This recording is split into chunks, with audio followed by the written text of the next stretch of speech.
Chaque jour à 10h30, ce sont deux traders qui vous ouvrent les portes de leur salle de trading pour vous donner les clés graphiques, techniques de la séance du jour. Jean-Louis Cussac, donc en duplex depuis les bureaux bordelais de Perceval Finance Conseil, et en ligne avec nous depuis la cellule info d'experts de Bourse Direct, Romain Daubry. Bonjour à tous les deux et merci d'être avec nous ce matin encore. Bonjour. Romain, on commence avec vous, plus 1% et en plus, il y a des volumes visiblement aujourd'hui. Bonjour Cédric, bonjour à tous. Oui, il y a un petit peu de volume, il y a du paradoxe dans ce marché. Pour remettre les choses dans leur contexte, vous vous souvenez que fin septembre, on avait évoqué le fait que sur les grands indices mondiaux, il y avait des signaux de faiblesse et qu'on avait rompu la dynamique haussière de moyen et long terme, que pour autant le pire n'était pas certain dans l'immédiat et qu'un rebond était possible. C'est le cas. On revient sur les sommets, sur les indices américains et le fait est qu'on le fait avec, à mon sens, pas beaucoup d'intérêt. Alors effectivement un peu de volume aujourd'hui, mais des divergences assez fortes. Il y a la volatilité qui a plongé le VIX, qui est passé de 28 à 15 en un mois. Le niveau de couverture dans les portefeuilles qui est hyper complaisant actuellement. On n'a pas eu de niveau de complaisance comme ça depuis juin dernier, et on se souvient que ça avait débouché assez rapidement sur une petite accélération baissière. On a un niveau d'intérêt sur le futur CAC 40 qui est très faible. On est à 290 000 contrats futurs ouverts, toutes échéances confondues. C'est le même niveau qu'en mars dernier, ce qui est de l'ordre de 30% inférieur à la moyenne habituelle, et alors qu'on valait 6 000 sur l'indice CAC 40. Donc il y a un intérêt qui diminue en plus, quel que soit le sens du marché, que le marché monte ou baisse, ce qu'on fait depuis 48 ou 24 heures, eh bien le nombre de contrats diminue encore. Alors on a avec tous ces éléments-là eh bien un risque de consolidation, de correction qui était important si un élément venait à déclencher un mouvement baissier. Et paradoxalement, pour l'instant sur l'indice CAC 40, on accompagne un mouvement haussier de court, voire très court terme. On est sorti d'une structure de consolidation le 14 octobre par le haut, et on a une cible haussière qui se situe aux alentours des 6820 points. On l'accompagne donc avec beaucoup de prudence, et pour tout vous dire, même on essaye plutôt d'exploiter des extrêmes pour procéder à des stratégies de vente dans ce rebond. Les cibles, eh bien c'est 6803 sur la dernière impulsion haussière, 6820 donc au mieux l'extension, et pourtant on est très vigilant. Notre alerte de court terme, on l'a remontée sensiblement, elle est aux alentours de 6606,5, et celle de moyen terme 6558. Donc on n'a pas de figure de retournement dans l'immédiat, mais on surveille un marché dont on considère qu'il est quand même assez vulnérable.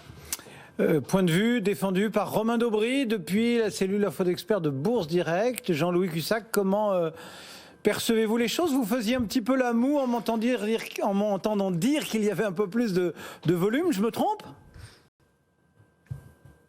Oui, franchement, Cédric, parce que, oui, par rapport à hier, il y a un peu plus, mais on est à 500, 560. On a quand même souvent eu, en moyenne, comme ça, 650 millions. Vous savez, moi, je note tous les jours les volumes, la volatilité implicite. Bon, là, non, c'est 160, c'est normal, moins même. On est à 13 de vol implicite. Et justement, je voulais dire que les arbitrages les intérêts d'arbitrage étaient majoritaires. Bon, on a eu une explosion avec L'Oréal, et derrière, le marché a franchi des niveaux, il y a eu des stops qui se sont déclenchés, avec vraiment un arbitrage cash futur, de la spéculation qui est venue se racheter sur le futur. Parce que, à entendre tout le monde ces derniers temps, mais c'est encore une fois, c'est le raisonnement fondamental qui était de dire, il y a beaucoup de méfiance à avoir, de la prudence, on a quand même des choses qui vont pas être formidables, etc.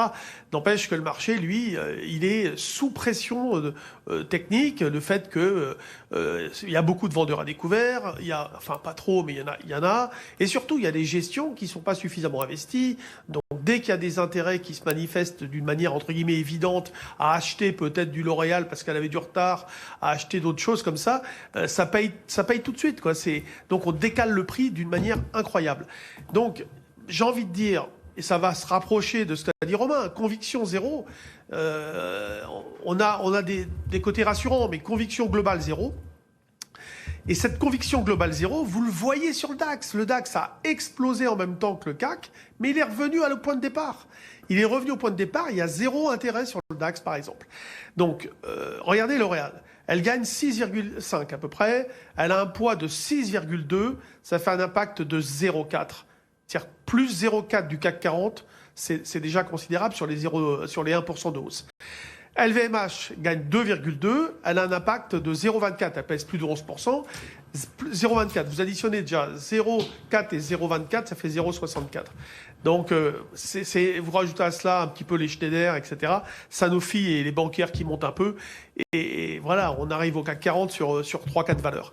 Donc, on a eu une explosion de stop à l'achat.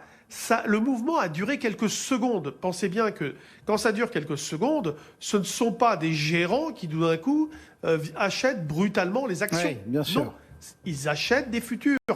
C'est les spéculateurs qui achètent des futurs, qui rachètent des futurs. Alors maintenant, la question qui se pose, c'est est-ce que le marché a la capacité à tirer le mouvement? Sans conviction, non. Le carburant n'est pas là. Bon, mais les pressions sont fortes. Donc on peut avoir un excès, si vous voulez, intraday. Maintenant, est-ce que la semaine prochaine, c'est le démarrage pour aller chercher les nouveaux plus hauts? Moi, j'y crois pas. Mais évidemment, on joue l'achat. On essaye d'acheter le mieux possible. Là, on a eu un très beau mouvement. On est allé chercher 60 et quelques sur le CAC. On est revenu à 28. 28, c'était pullback parfait sur le dernier plus haut. Enfin, n'importe quel analyste technique achète sur ce niveau. Et puis, c'est toujours pareil, l'excès. Eurofin, Rexel, qui était plombé, reste plombé. Renault, Air France, déjà lourde, reste lourde, etc. Vous voyez, c'est toujours la même chose. C'est-à-dire qu'ils se précipitent sur des points positifs. Encore qu'un liquide, ce matin, il n'y a personne qui s'est précipité. C'est pourtant pas mal. Mais voilà, c'est très excessif dans le bon comme dans le mauvais parce que on n'a pas énormément de choix et les contraintes des gestions sont quand même assez importantes. Merci beaucoup. Jean-Louis Cussac, Perceval Finance Conseil et Romain Daubry depuis la cellule Info d'Experts. Romain, on se retrouve tout à l'heure à 11h30.